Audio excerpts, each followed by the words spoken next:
Feeling secure at home matters. Your space, your things, and knowing what's happening even when you're away. Ring makes it simple to stay connected right from your phone. From packages at the door to what's happening outside, it's covered. The battery doorbell helps you keep track of deliveries, and Outdoor Cam Plus keeps an eye on your yard with clear, wide views. And upgrade to 4K cameras and doorbells with retinal vision so every detail stays sharp. Your door, your home. With Ring, it's protected. Shop cameras, doorbells, and more right now at ring.com. The Disney Plus Hulu HBO Max bundle. The best in entertainment in one bundle. This month, stream Disney and Pixar's blockbuster family favorite, Hoppers on Disney Plus. This is incredible! FX's critically acclaimed The Bear, Season 5 on Hulu. Everything's either going to be okay or not. And Season 3 of the HBO original series, House of the Dragon on HBO Max. You have power within your grasp. Get the Disney Plus Hulu HBO Max bundle today. All of these and more streaming soon. Plan starting at $19.99 a month. Terms apply. Visit Disney Plus Hulu Max Bundle.com for details.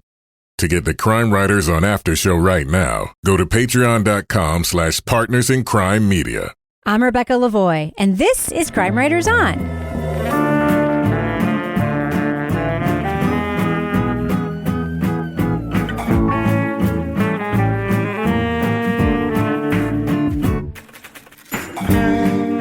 Crime Writers On is the original true crime review podcast that digs into true crime, pop culture, other podcasts. And on this episode, after their son was murdered in 2002, a couple set out to improve Aurora, only to find a city eager to discuss change but unwilling to pursue it. Host Willy Nast documents their journey in the independent podcast City of Lights. Joining me to get that done and more is true crime author, TV journalist, and host of These Are Their Stories podcast, my husband and sexiest man alive, it's Kevin Flynn. Hello, Kevin. Hello, Rebecca. Also with us, private investigator, certified pet detective, resident cat lady, and author of the Piper Green series of cozy mysteries, the nicest person I know, Laura Bricker. Hi, Laura. Hey, Rebecca. And finally, all the way from Valencia, Spain, author of the City Trilogy, host of Rip Current, More Like Ancient Phalians, and the podcast soon to be a major motion picture, the wryest and loveliest person I know. It's Toby Ball. Que pasa, Toby? Hey, Rebecca. So, Kevin? Yeah. This is Thursday's program. It is. What's coming up on next week's shows? Okay, next week, Monday, we're going to talk about the podcast called My Mother's Lies. Your mother lies? Not my mother. Oh. But somebody's mother lies. In fact, this is, we know this story because Maggie Freeling covered this story in a recent season of Bone Valley. Okay. And this is a podcast told from the point of view of the son of a very important figure in that case. And then a week from today, Thursday, we'll be talking about season 2 of the Netflix mystery, A Good Girl's Guide to Murder. Toby's favorite TV show. Yeah, I think we didn't all care for that too much. So you're making us watch more of it. Amazing. Okay, let's do it. Hey, that's our job. That's our do it. Someone's got to take the hit. So, guys. Did we watch this before? We did. I think I'm repressing. You did, yes. I'll tell everybody what their previous review was. All right. So, guys, the other night, I went to bed. But before I went to bed, I sent off a very harmless, very benign tweet with a video saying, can anybody tell me what the hell is going on with my Ring camera? And the next morning I woke up and that tweet had 3 million views. And as of this taping, it now has 6 million views. I just sent you the video. Would you like to hit play on it and watch it for yourself and tell me what you think the hell is going on with my Ring camera? Of course, I'll explain it because this is audio. Oh. Everyone's face is like scrunched up. Oh. Fucking weird, right? Wait a minute. Was it snow in the beginning and now it's not snow? This is just a video of our front. Is this like time lapse? Nope. This is a video of our front Ring camera. And it looks, I swear to God, even though my mind tells me it's just got to be the new way of visualizing infrared that Ring has. I've never seen that before. Even though my mind tells me that, because it goes from dark and then the light pops on the Ring and it goes to light. Even though my mind tells me that I know what happened, I can't not see that it looks exactly like it was winter and now it's summer. Does it not look just like that, Kevin? Yeah. It does. It basically looks 3 different ways. Like the third way is like you see it in color because the light's on. The second way is you see it in that black and white because it's like it's dark and it's before I think the light comes on to illuminate everything. And then there's the first one. The first thing of these 3 is that it's apparently an infrared image, so that the green trees and the green grass render as white. But it looks like there's an accumulation of snow. It looks like snow. Yeah, it does. Especially because there's a little bit of rain. Yeah, or and, mist. and you see the snow going sideways. It's not snow. I know. But people thought it was. First of all, I'll say that 75% of the people get into the thing like they start watching it on social media and it's already like 5 or 6 seconds into it, so they miss this. And they're like, "You got a package." Who cares? Everyone's like, "It's someone dropped off a package from Amazon. You're stupid." It's like, no, that's. I should have cut that part out. You should have cut that part out. I didn't think it was going to go ultra viral. But there are the people who are thinking like you edited this together from Christmas. Because that's something I would do. Yeah. I would spend the time to all edit that together time. a Ring video, including a car in continuous motion in it with the illusion that it goes. Of course, I wouldn't fucking do that. Yeah. I don't have that kind of time. Those trees do not have leaves in the wintertime. That's why it's winter. It's so anyway, weird. The effect is very went strange. viral, right? It's mega. It's like 6 million views now. And this is a guy from the military, he's like, I've been in the military for 22 years, and I can tell you that's not infrared. I'm like, so you think I edited this, sir? Like, what do you think? What do you say? Are we haunted? Is it haunting? Or is that what he's saying? It's haunting? I don't know. It's wild. I can't stop watching it. And every time I show it to people, they're amazed. And Kevin, maybe you should put 2 pictures of it side by side in the newsletter so people can see what I'm talking about. No, I won't do that. Okay. All right, moving on. All right. So, Kevin, should we talk about the podcast we are here to discuss? Let's do that. All right. Leading off. I told him I'd met Jeff, but I didn't know him well. This upcoming school year, I will be writing my senior honors thesis, a long personal essay about Aurora, I wrote. Reading it now, it's hard to deduce what I had in mind for my essay or how I thought Jeff and his parents might fit. Willy Nast was a passing acquaintance of Jeff Signorelli, an Aurora, Illinois teen who was killed in 2002 when a bullet went through the wall at a party. As a college student, Nast interviewed Signorelli's parents for an essay on the crime and the community it happened in. See, we've always had a love-hate, no, just a hate relationship, I guess. Love is not the right word, with several different police chiefs. I don't know if it's hate. I just pushed them. We pushed them beyond their comfort zone. Well, yeah. Well, that's all it was. They didn't like us much. With plans for a sprawling book, Nast continued to interview Al and Mary Ann Signorelli over the years, documenting the ways they turned their grief into action. It included stints in local politics and nonprofits, but time and again, city leaders dismissed them as inconvenient gadflies. While Jeff's murder remains unsolved, his parents have found themselves battling both their grief and a system resistant to their efforts for change. You are telling me point blank that the mayor and police chief will not support this program if my husband and I are involved. And she hemmed and hawed. He goes, well, I don't know if I'd say that. I said, I'm not asking you to say it, just say yes or no. The independent podcast City of Lights looks beyond Jeff's murder, becoming a profile of the parents affected by the crime, as well as the community institutions it did not. After decades of work on the project, Nast shares his soul searching about his place in the hometown story and why the case continues to animate his work. Spoiler alert, we're going to be talking about plot points from City of Lights. So if you want to remain spoiler free, go to the estimated time code in our show notes for our thumbs up or thumbs down reviews. So Laura, at the beginning of this podcast, our host, Willy Nast, tells us this is a true crime podcast-ish, but we're not going to try to solve the crime, and there are not going to be cliffhanger endings. And there's not going to be any of the things that are in true crime podcasts. What did you think of that when you heard it and you realized this was actually a story about a city? Yeah. So, this is an old case. And I always, whenever I have an old case, I say, why now? Because this was like 2002 that this murder happens. And so we're like a quarter of a century after that. And the killer is not known. We know, like, they think it was whatever, the drive-by, gang shooting initiation. So it's not a whodunit, but it's shows you, I think, kind of a portrait of a community, portrait of a family, portrait of a police department, portrait of civil servants in that community, and how that action in 2002, affected everybody over all those years, including Willy, the host. So I was like, immediately, I'm like, this is a Toby podcast. And I'm like, it's not.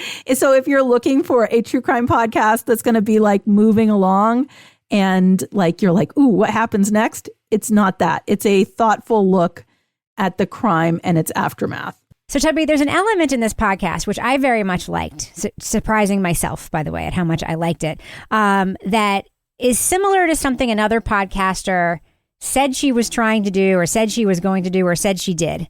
And that's Just Shane, shocking, heartbreaking, transformative, as I like to call it, my least favorite podcast of all time. Where he discusses this idea that journalism and objectivity aren't actually things that can go together, especially when you're interviewing people for a long time. He actually lets the parents in the podcast listen to the podcast and gets their reactions to it on tape and does not give them editorial input or oversight, but wants their reactions to it. It kind of takes on journalism topics too. What do you think of the handling of that in this show? Yeah, I thought it was interesting. It's a lot of stuff that, I think we've kind of talked about in the past, and that he sort of addresses full on. And I think it's smart too, because there were times in which I didn't 100% agree with his takes on things that particularly Mary Ann was taking on. But yeah, I mean, it's a thoughtful podcast, right? I mean, he's thinking about what he's doing and how he's doing it, and making that pretty transparent. Objectivity does not equal fairness. I'm not objective, but I still try really hard to be fair. So now you know. I like Al and Mary Ann. I have liked them since the day I met them. Take that information and do with it as you wish. I feel like we hear people do that performatively sometimes, but in this case, I feel like it's not performative. It's thoughtful. It's kind of baked into the actual show itself. He talks about the things that are his influences and things that he's looking at, particularly in Cold Blood. And later I want to talk about the journalist and the murderer and Dead Girls, which he also refers to. But yeah, no, I thought that was a smart thing to do. And I think it's something that, we've talked about that we like it when people are transparent about these kinds of things. And when you listen to Mary Ann and Al talk about stuff, they're seem like very nice, sympathetic people, dealing with like an unimaginable tragedy. So yeah, I thought it was good. I'm going to agree with you on that, Toby. Whenever I hear those sentences start coming out of a true crime podcaster's mouth, I want to punch myself in the face usually. Like this isn't going to be your regular thing. This is going to be focused on this, or journalists can't be objective. Like I'm like, enough, or this is never well done. But yes, it is baked into the premise of this podcast, which is that he started working on it when he was in college. And so, of course, he's been drawn into it, and he's very committed to this idea of reporting on Aurora as a place. And I really think it works. And I even think the scene where he lets the parents listen to it really works and sort of adds to their humanity on like a different level. And it really surprised me how much I like those elements, because those are usually like my eye-rolliest things. People apologize for making the thing that they're making, which he doesn't do. He's just explaining it. Sure he does. Well, yeah, you're right. He kind of does. Yeah. So, Kevin, this, as you said, is an independent podcast. You wrote that in the intro. What do you think of that? Because we rarely hear independent narrative podcasts that are of this high quality in terms of production. Yeah, I mean, I think it's extremely well done. He starts by kind of apologizing for the mediocre sound quality of the old interviews that were done, but I don't think that hampered it. It wasn't so bad as you couldn't understand it. Yeah. I mean, I think there are things that you can do, like with AI and technology like that, to really improve how that sounds. But whatever they did here seemed to be, good enough that you didn't have to have him jumping in and explaining what he just heard. It can be a struggle to do these projects because they're big and they're broad, and if he's talking about the hundreds of hours that he spent on the project and all the many hours he spent interviewing Al and Mary Ann, that's a lot of raw material to start sifting through. And you don't have the benefit of a bunch of other people helping you with the production, either on the tech side or on the writing side. There's good and bad to that, but I'll talk about the good. The writing, I think, is very self-aware, right? And the themes are communicated very clearly. A lot of these podcasts end up becoming overproduced because they're edited by a committee, right? And, for reasons of clarity and to meet legal muster and, as compromise between different people, and they lose their voice. And, that way kind of lose the soul of what they're writing about. And this is the upside of doing it yourself. You can keep the writing pure if you've got something to say and you can communicate it. You can keep it nice and sharp. And there are downsides for working on it by yourself, too. Yeah. Kevin, can you just illuminate a little bit about what you said at the beginning of this about the apology, like that he does give? He actually does do that at the end, and I did sort of raise my eyebrows at that part. Yeah, I mean, the final episode, like, I had mixed feelings about that because you just start to fall into the trope of, I'm writing true crime and I hate myself for it. You're right. Which we see so many times. I don't see things as black and white as Janet Malcolm. There are lots of examples of journalism, and true crime specifically, that are justifiable, that are morally defensible. But she provokes a question worth exploring. What makes a work of true crime justifiable?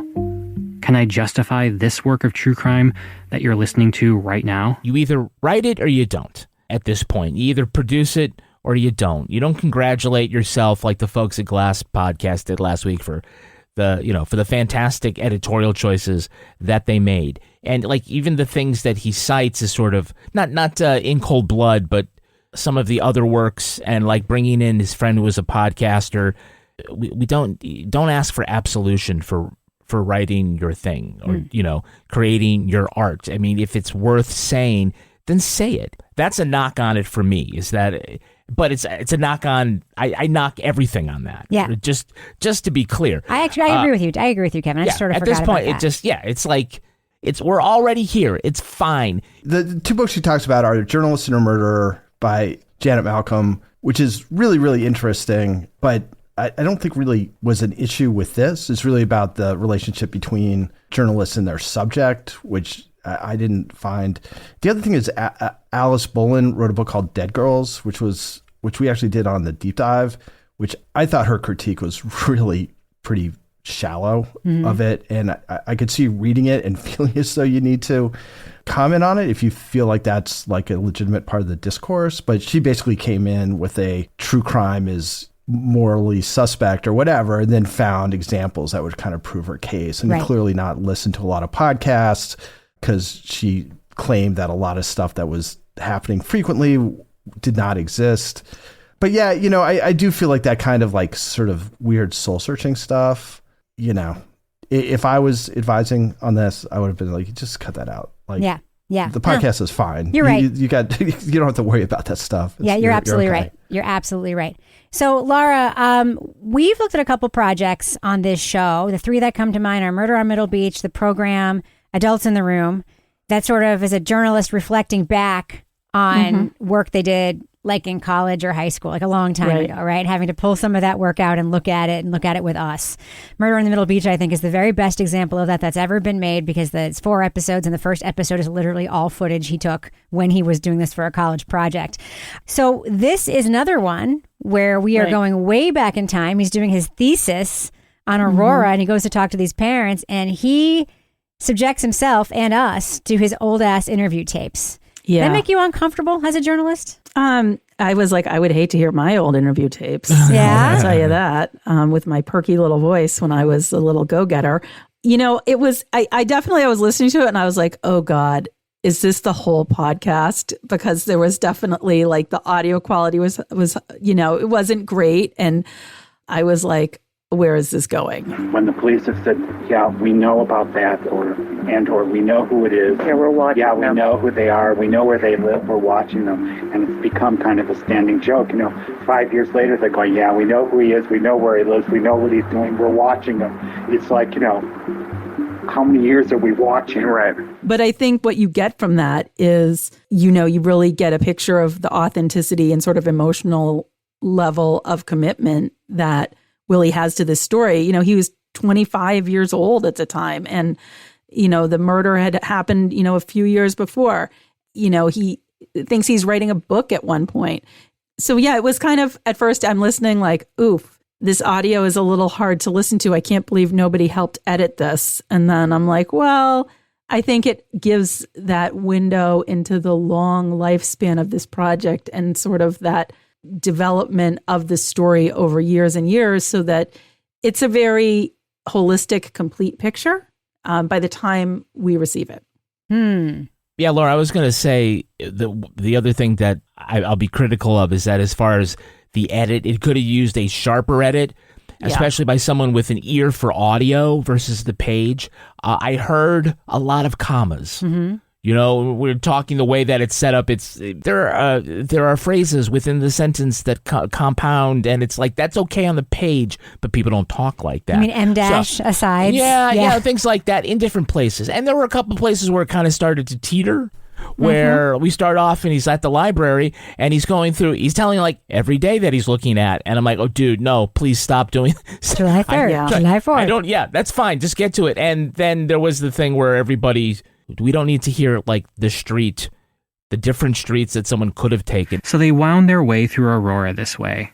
Maybe Galena Boulevard to Hill Avenue to Montgomery Road, or maybe New York Street to Farnsworth Avenue to Route 34, or maybe even Lake Street all the way down to Route 30, until they finally arrived at Rush Cobley Hospital. It reminded me of that thing with House of Bottles or whatever, where the guy would say like, there was plenty of places people could have gone for dinner that night. Oh, yes. Applebee's.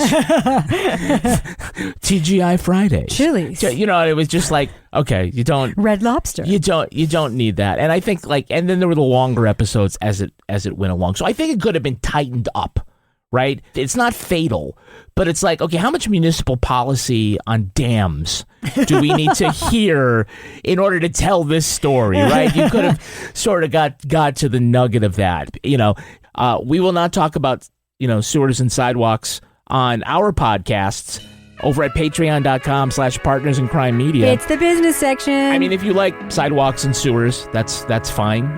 But that's not what you get from our stuff. You'll get exclusive content, including the Crime Writers On After Show, Toby Ball's Deep Dive Book Club podcast, Married with Podcast, our advice podcast, Something's Off, Rebecca's True Crime podcast with Mel Barrett, and Laura Bricker's Leave It to Bricker, in which Laura solves mysteries, or at least mysteries to her, in her quaint AF town of Aurora, Illinois. No, it's actually Exeter, New Hampshire. Yes. Also, the Deep Divers get to join Toby when he records Deep Dive Book Club podcast.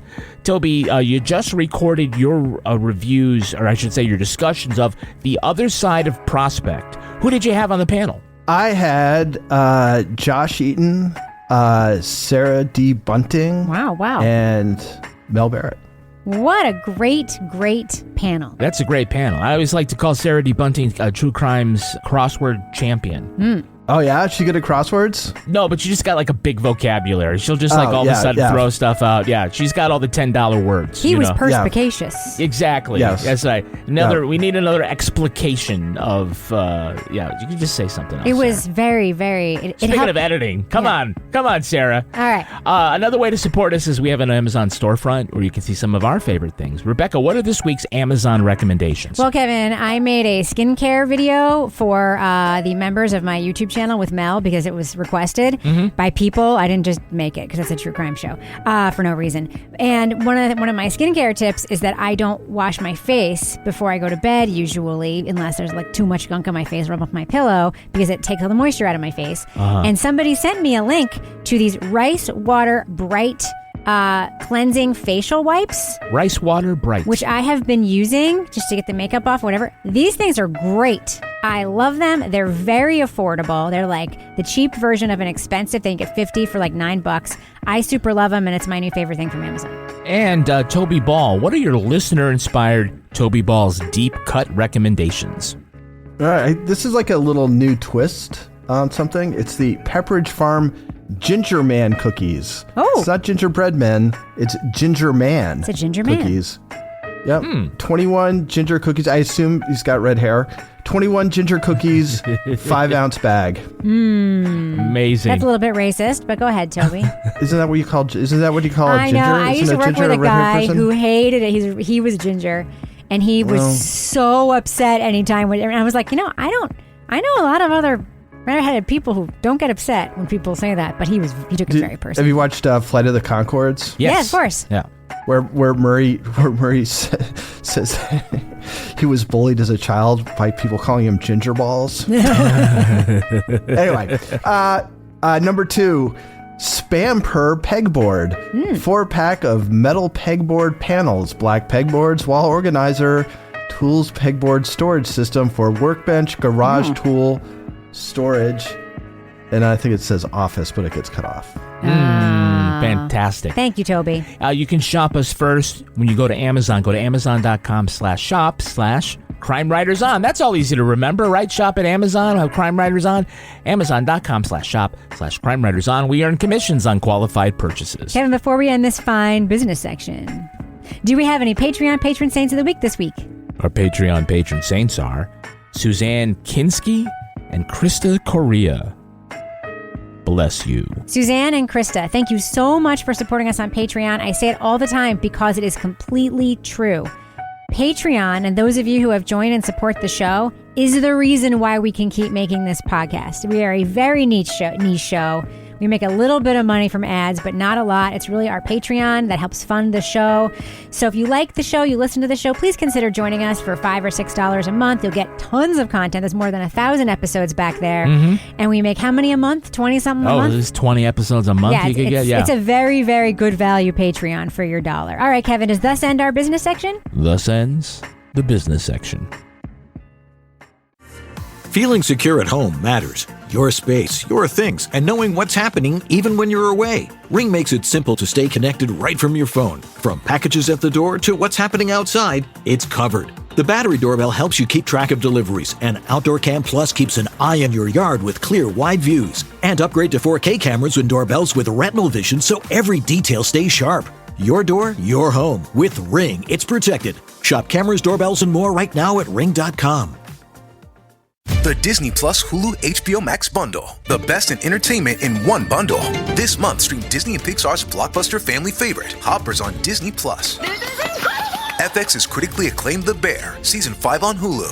Everything's either going to be okay or not. And Season 3 of the HBO original series, House of the Dragon on HBO Max. You have power within your grasp. Get the Disney Plus Hulu HBO Max bundle today. All of these and more streaming soon. Plan starting at $19.99 a month. Terms apply. Visit Disney Plus Hulu Max Bundle.com for details. The fastest self-care? Clean hair. K18 Air Wash Dry Shampoo is the first biotech-powered dry shampoo. It instantly eliminates odor and reduces oil and sweat for fresh hair and scalp for up to 3 days. And no white cast, starchy buildup, or heavy fragrances. K18 studied the science of fresh hair, so you never have to worry about wash day again. Shop at Sephora or get 10% off your first purchase at K18hair.com with code PODCAST. That's code PODCAST at K18hair.com. Ryan Reynolds here from Mint Mobile. I don't know if you knew this, but anyone can get the same premium wireless for $15 a month plan that I've been enjoying. It's not just for celebrities. So do like I did and have one of your assistants switch you to Mint Mobile today. I'm told it's super easy to do at mintmobile.com/switch. Upfront payment of $45 for 3-month plan, equivalent to $15 per month required. Intro rate first 3 months only, then full price plan options available. Taxes and fees extra. See full terms at mintmobile.com.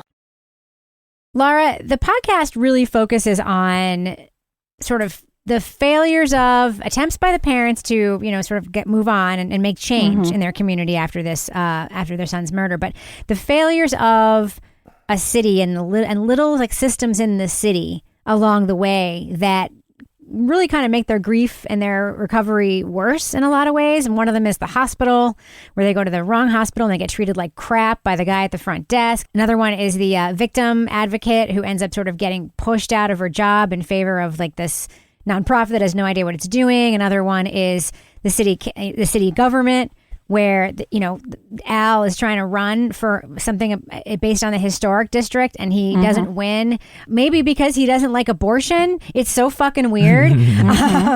What do you think about sort of the look at those little systemic failures along the way that have served to not improve these parents' lives and the community around crimes like this? Yeah, I mean, I think it kind of poses like that bigger question of like, what responsibility does a municipality, like a city or a town or a community, have after a tragedy, if any? And what is the role of that community in paying attention to like what happened and taking notice of these things and seeing like, hey, this maybe needs to be rejiggered a little bit.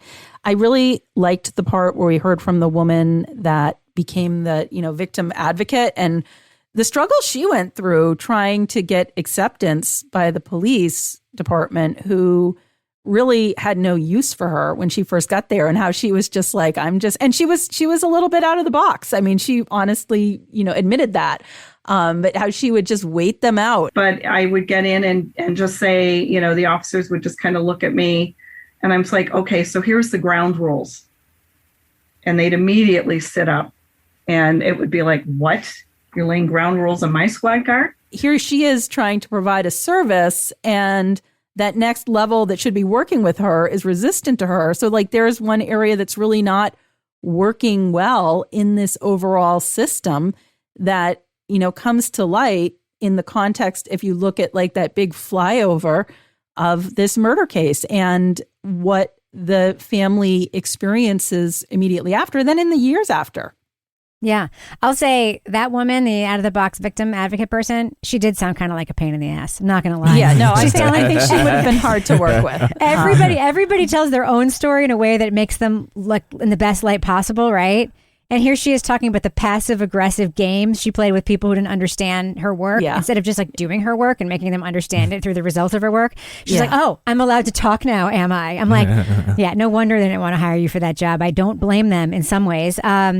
Toby, one of the things I like about the podcast is that when Al, you know, he talks about Al's run for office in city government, and he's able to do journalism to refute the claims of people made against him, including in the present day of the former reporter who's like, well, he was a one-issue candidate, and he spoke up at town meeting. He looked back and like he had never spoken up about this. He was talking about preservation the whole time or whatever. I like that part.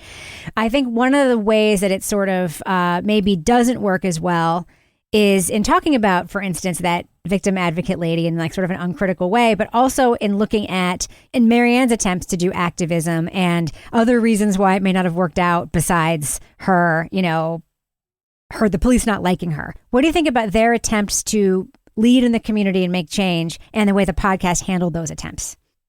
So it is interesting in that I think where they were successful in being leaders in the community didn't necessarily have anything to do with ramifications from their son's death. Like that stuff didn't seem. So one of the big things, there's a lot of talk about this program called Ceasefire. It's about, you know, trying to help kids who may be getting into gangs or are in gangs and get them out of gangs.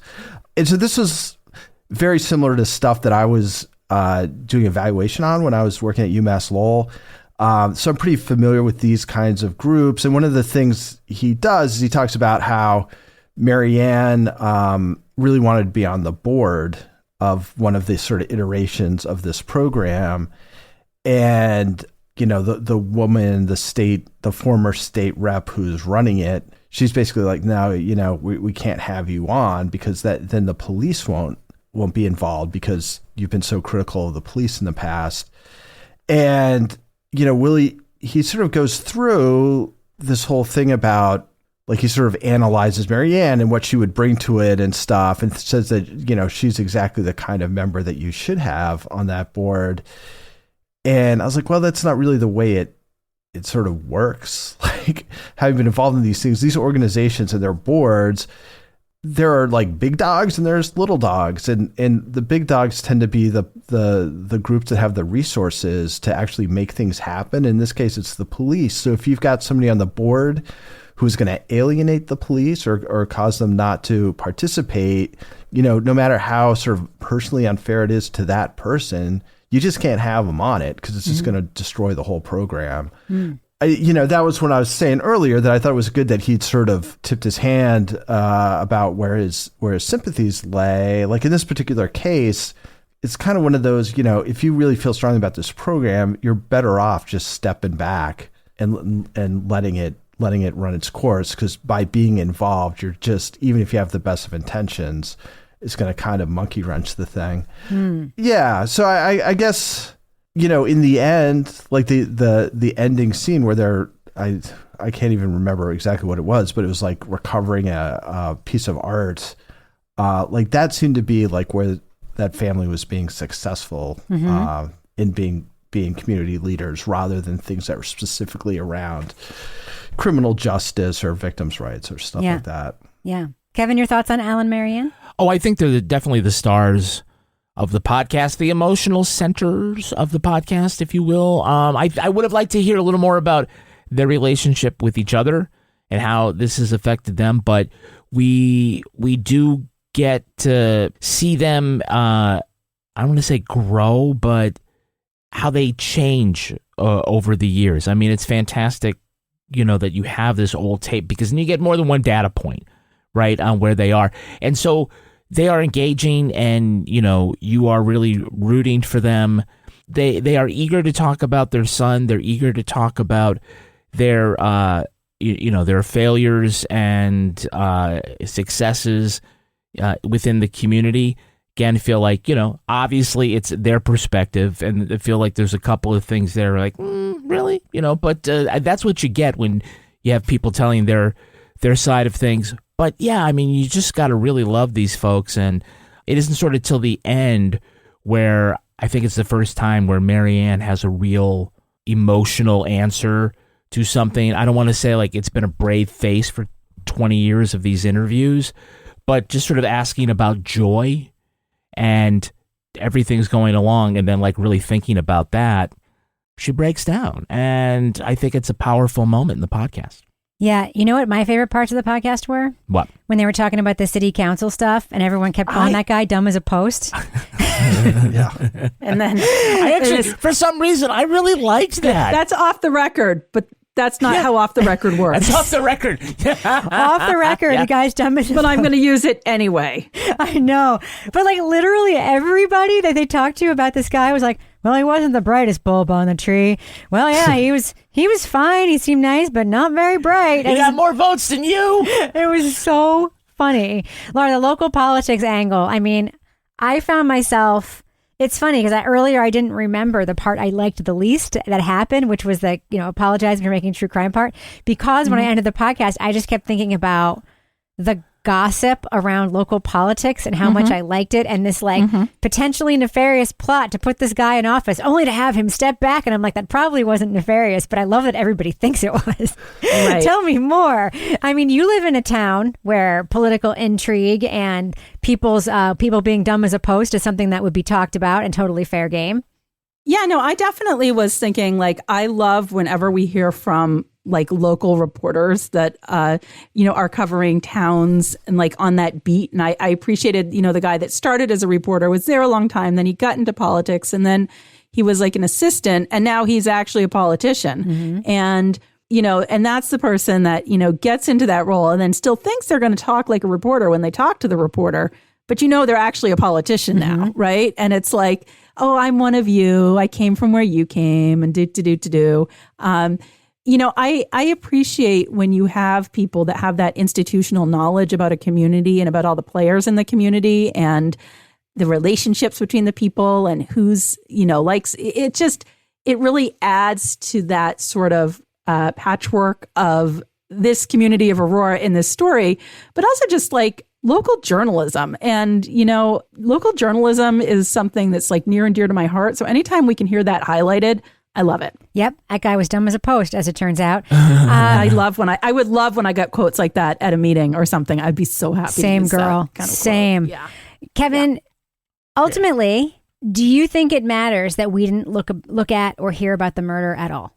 No, I mean, I think it's somewhat of a brave choice. I mean, what's good is that, we hear enough of what it is. It's the inciting incident, right, that propels the story. And I think, bonus points for setting the expectation that, no, I am not going to be trying to solve the case. Not digging under anybody's house. Digging under anybody's house. I'm not going to go visit the crime scene and look around, or I'm not going to make a performative visit to the gravesite or something like that we've seen a million times that don't really add up. And that's fine. It ends up giving like more space to devote itself to the aftermath and the ripples of that. And yeah, I like that. And I liked it because it worked. Everybody takes some swings, and yeah, that was a good one. And I think he's also probably to some extent probably aware of the fact that he isn't going to solve it. Right. If no one else was, he's not well. If it wasn't investigated, there's nothing to look at. Yeah. I mean, all this crime needed would be for me to come in and just start asking some questions. And not, it's especially, I love the part where they Don't say, make fun of Payne Lindsay on this show, Kevin. No, I'm doing like 19 there. Hey, see, we're just going to go down there and I'm just going to, shake the trees and rake the leaves and figure out what happened. Wow. You don't like I that? love that voice. You though. love that voice, that I love old timey voice. But I love it when they say, "Well, we believe it was gang related," because it just sort of like is a whitewash over like anything that, you know, when they say, "Well, we know who did it, but we can't prove it." Mhm. It's the same as saying we don't know who did it, but it just makes them look better, right? It's just, and I think there were some other people we hear that the cops told them about their loved one that was killed. It's like, well, we know who did it, we just can't prove it. And I don't know, maybe Geraldo Rivera's brother could solve all of this. Who knows? You've heard that from a cop before? What? About in a case, I know who did it, but I can't prove it. Oh, yeah. Yeah. A cop you like. He did that to you, Kevin. He and did you that to bought me. it. You And bought I bought, it. well, Hook, you know, line, and sinker. Well, it wasn't like my family member. It's just like we can't do this story. More than one story, too. But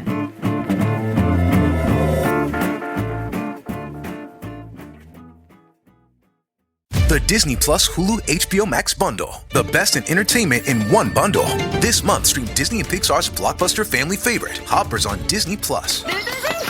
FX is critically acclaimed The Bear, Season 5 on Hulu. Everything's either going to be okay or not. And Season 3 of the HBO original series, House of the Dragon on HBO Max. You have power within your grasp.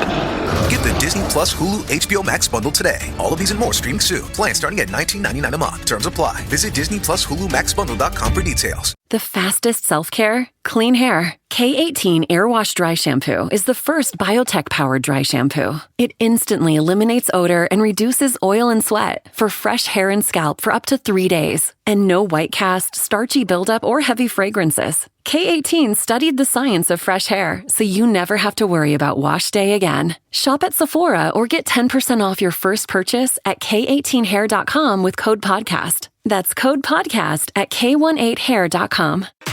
You know that thing where you get an amazing pair of shoes at a really great price and want to tell everyone about it? Yeah, so do we. Here at Designer Shoe Warehouse, we'll give you something to brag about. Like the latest styles from brands you love, or the trends everyone's obsessing over, or shoes that make you feel like, well, you. So go ahead, show off a little. Find shoes that get you at prices that get your budget. Head to your DSW store or DSW.com today. DSW. Let us surprise you. Hi, I'm Angie Hicks, co-founder of Angie. When you use Angie for your home projects, you know all your jobs will be done well. Roof repair? Done well. Kitchen sink install? Done well. Deck upgrades? Done well. Electrical upgrade? Done well. Angie's been connecting homeowners with skilled pros for nearly 30 years, so we know the difference between done and done well. Angie, the one you trust to find the ones you trust. Find a pro for your project at Angie.com. All right, let's do what we do. Let's let our listeners know. Should they check out the podcast City of Lights? Laura Bricker, thumbs up or thumbs down for City of Lights? Yeah, I'm going to go mild thumbs up on this. This was a very well done podcast, very thoughtfully put together. For me, I'm not going full thumbs up just because I think there were areas that weren't my personal preference just because of the way that it was edited. Sometimes it felt more like a book than a podcast at times, and I think that's what it evolved from.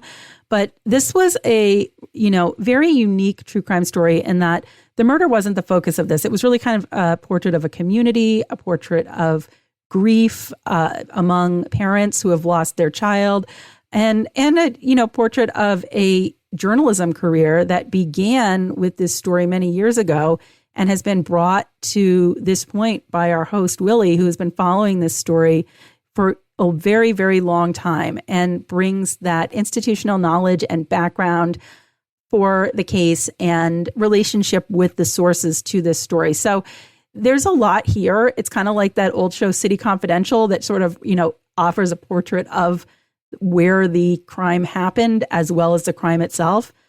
So this is a mild thumbs up for me. Toby Ball. Yeah, for me, this is a thumbs up.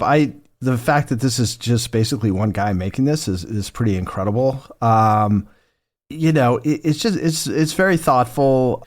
It's using sort of this unsolved murder of a person he sort of knew in passing as a way of sort of looking at his city, different systems within the city, local politics, criminal justice efforts, things like that. It's also, I think, a sort of, mature and nuanced look at grief and how people deal with grief and where people put their energies. in the aftermath of just sort of like an unimaginable tragedy. It's very smartly done. It's well written. I just, I thought it was very, very interesting. There are times when people might find some of the stuff kind of slow, but that kind of intersected with stuff I'm kind of interested in listening to anyway. So that was it worked out well for me.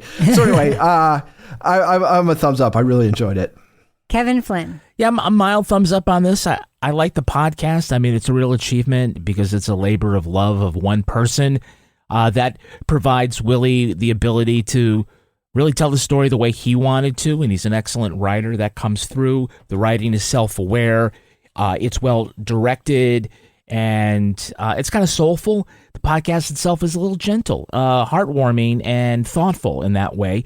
It treats its subjects with a lot of respect and curiosity. At the same time, it remains to be incurious about the crime itself, which is different for true crime. I'm a mild thumbs up on this because it really needed a little more aggressive edit to tighten up the story here and a couple of other little things like that. So the benefit of the experience of someone else might have helped out, but maybe I'd just say not a heavy edit, but just someone who could really guide it, because I think, what's great about this is that it's Willy's story and he tells it the way he wants to do it. So it makes it unique. It makes it unique in that way. So in the end, a bunch of different episodes make an interesting portrait of this family and an interesting portrait of this community. And for that reason, it's unique and I think worth a listen. Yeah, I'm a thumbs up. Kevin, I share all of your criticisms of this podcast. I share all of them. I don't know why I like this podcast as much as I do. Maybe it's because Willy sounds a lot like my BFF at work, Taylor Quimby, vocally. Maybe that's why. Maybe it's because it's rich with detail that I find interesting. And in the context of the story, we hear about where this mom was working when her son was murdered and what happened to her career after that. And there's all of these rich details that he actually reports out fully. Is there too much of that? 100% there's too much of that. Is there too much apologizing for making a true crime thing? 100% too much of that. I just would cut that all together. It did need an edit, but I don't want to say I'm grading it on a scale. I'm actually really appreciating the fact that this was a person's project that they brought to fruition in this high quality way. And frankly, I listened to the whole thing in a day. I found it very listenable. I found it kind of soothing in that way that audiobooks can be soothing when you listen to them, where sometimes your brain maybe wander a little bit, but then you pop back in and you're like, oh, someone said that guy was dumb as a post. What are we talking about? So yeah, I'm giving it a thumbs up. I think it is an achievement. I'm looking forward to seeing what Willy Nast makes next. And maybe if this is really successful, he can just, let one of us give it a listen and give some feedback. You can write that book. Just kidding. Write the book now. Don't send it to us, but maybe have an editor, somebody who's done some editing, help you out a little bit. But I think it's quite good for the effort that was put into it. So thumbs up for me for City of Lights. All right, that's going to do it for us. But before we go, Laura Bricker, do we have a cat of the week this week? We do. Listener Ann Rogers posted this one in the official Crime Writers On Facebook discussion group. It's a cat that needs to be adopted. What? Let's take a look. It says, meet our longest resident, Oliver. There's no nice way to say it. Oliver is a hostile work environment in a fur coat. This handsome menace came to us after his owner moved into assisted living. And while shelter life has not been his favorite thing on earth, he has at least committed fully to becoming thinner and meaner. Oh. Honestly, we respect the gains. He is our longest resident because Oliver does not participate in marketing. When feeding Oliver, knees to chest is not a suggestion. It's a survival instinct. This boy is not waiting for the bowl to hit the floor before initiating his attack sequence. Will he bite you? Yes. Not maybe. Not if overstimulated. He will bite you eventually because Oliver believes boundaries are for everyone else but not him. He has tried to bite every single person who has come to visit him. Thankfully, he's a little slow on the draw. He hates dogs. He hates cats. He hates most humans. He might tolerate... She's really selling this cat. He might tolerate an emotionally stable adult who understands that some cats are companions and some are decorative gargoyles. Somehow, though, we love him. Underneath all that rage is a cat who lost his home, struggled with change, and still deserves a soft place to land. preferably one with no roommates, no chaos, and someone who understands that love does not always look cuddly. Love hurts. Sometimes it looks like getting yelled at by a furry dictator with the best resting bitch face while opening a can of Fancy Feast. Oh my God. I hope this cat is beautiful, by the way. And yeah, but look at his fangs. I know. I love that the only picture she posted of him is him with his teeth sticking out. It's funny because a lot of people adopt like really horrible, mean cats, and then over time they mellow out because they start to feel safe and comfortable. Maybe that will happen with Oliver. I love that cat. All right, Laura Bricker, if someone wants to pitch you any kind of animal that's been adopted or not to be Cat of the Week, how can they find you on social media?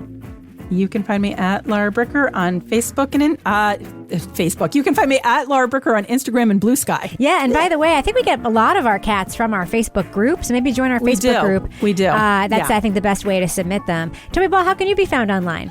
At TobyBall603 on Instagram. What about you, Kevin? I'm everywhere at Kevin P. Flynn. I'm everywhere at Reb Lavoie. Yeah, still even on X with my viral videos and everything. But mostly I encourage you to join our incredible community in our official Crime Writers on Facebook discussion group. Get episodes early and ad-free and everything else we make at patreon.com/partnersincrimemedia. Our theme song was composed and performed by Ty Gibbons. The editor of this show is me, and our EP is Kevin. This show was recorded in the Caitlin Rogers Project Studio, also known as Studio C, The Closet, in New Hampshire basement, where we also loudly listen to Limp Bizkit while drinking English breakfast tea out of a travel mug that's the same color as our forest green Mustang. Whew. On behalf of all the crime writers, thanks so much for listening. We will catch you later. All right, leading off. Clip one goes here, Kevin.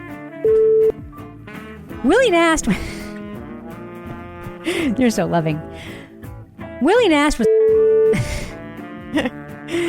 Is it Signorelli or Signorelli? I can't remember. Sig. Okay, Sig. That's what it figures. Yeah. Willy Nast. Stop. Okay, I really want to.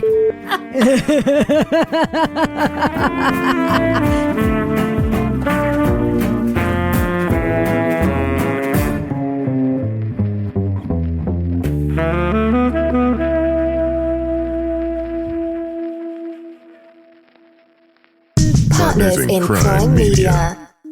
Hi, I'm Angie Hicks, co-founder of Angie. One thing I've learned is that you buy a house, but you make it a home. For decades, Angie's helped millions of homeowners hire skilled pros for the projects that matter. Angie, the one you trust to find the ones you trust. Find a pro for your project at Angie.com.